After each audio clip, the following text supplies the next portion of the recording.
Yes, I'm a king, go I think I'm a king, go king. I really have 4 points to make. The first one really is there is a silver bullet to solve this problem. And we are just like dodging all that to talk about, how we can get more money for climate finance. Just tax carbon. Use the market. You guys in the rich countries taught us about, you invented capitalism, invented market. Why aren't you applying market forces to carbon? And that is the question, because the problem now is that people make promises. Those poor guys in Africa and somewhere else, they have a problem there. Okay, well, we are kind people, we're going to offer them some money. How about $100 billion for climate fight? But then, actually, things are tight. Sorry, we cannot make it this year. Well, in those guys' mind, it's charity. It's charity. And that's a mistake. It should not be charity. This should be an international clear agreement. You break it, you own it. That is the honest answer. Without changing the market dynamic, will not change. Now, every American man, woman, child emits 17 tons every year. Every European, 6.5 to 7 tons a year. China, same.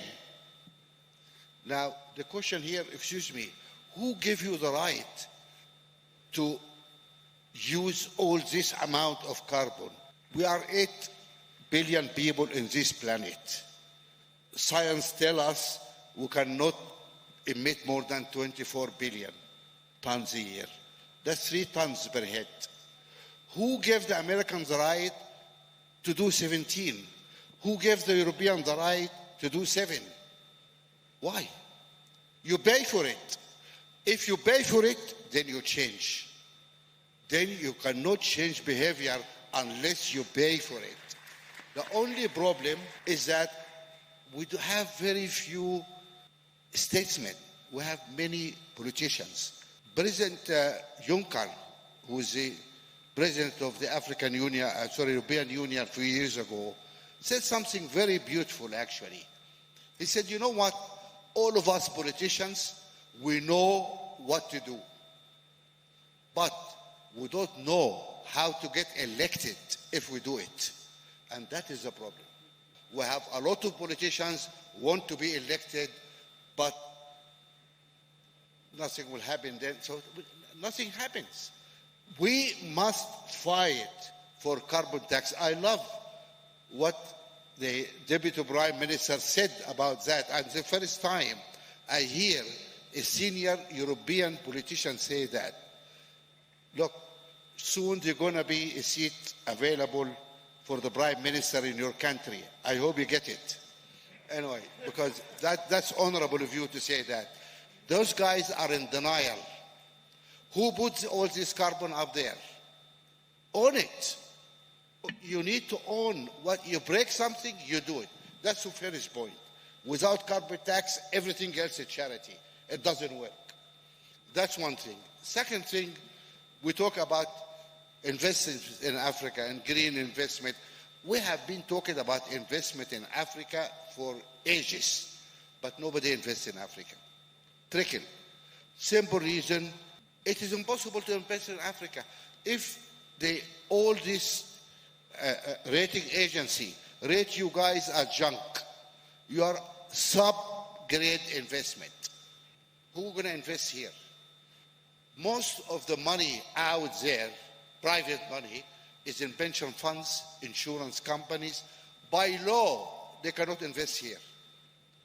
If I'm running an insurance company and I want to put $1 billion, and a lot of those people are nice people, they want to invest in Africa, but they say, look, if I invest $1 billion, I have to put another $1 billion here as a security, because I'm sorry, but you are sub-grade. You are not investable grade for me.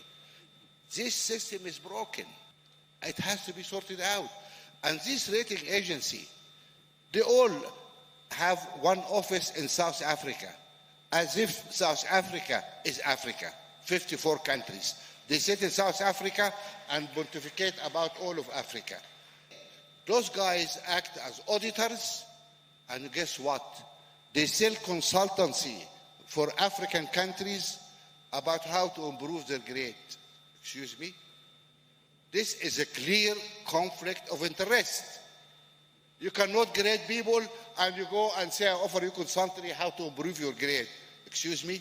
People go to prison for that. That is something about the rating agency. It has to be sorted out. Then we come to this multinational. I'm amazed about the lack of governance in the World Bank and the IMF. I told Ajay and Kristalina the other day, we were all in Paris for a meeting. I said, you guys, if you're running or your banks are listed in any decent stock exchange, you will have been delisted because your governance sucks. Can you have a listed company? Can you have any bank in the world without senior independent directors? Where are the independent directors in the World Bank? None. It's the shareholders who, major shareholders, hug it. Where is the independent directors? Where is the voice of the other countries? Fine. Major shareholders keep 60%, 70% of the shares. Fine. But let some fresh air in the room. Get some independent directors in the room. Otherwise, your governance sucks. You'll be delisted. Something else gross really happening in this institution.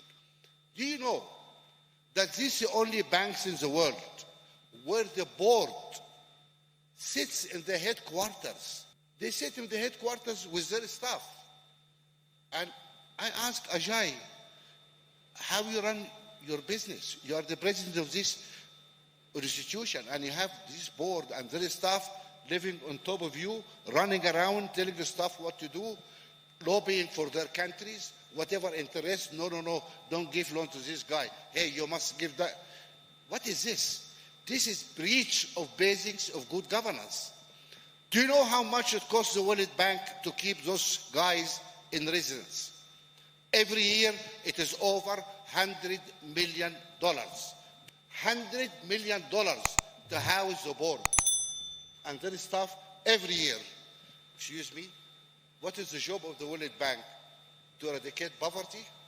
$100 million every year would have educated 1 million kids in Egypt every year. Why those guys sit there spending $100 million? This is the issue of governance. It has to be addressed. I stop here.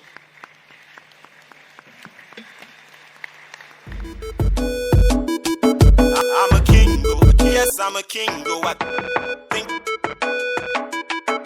I'm a king,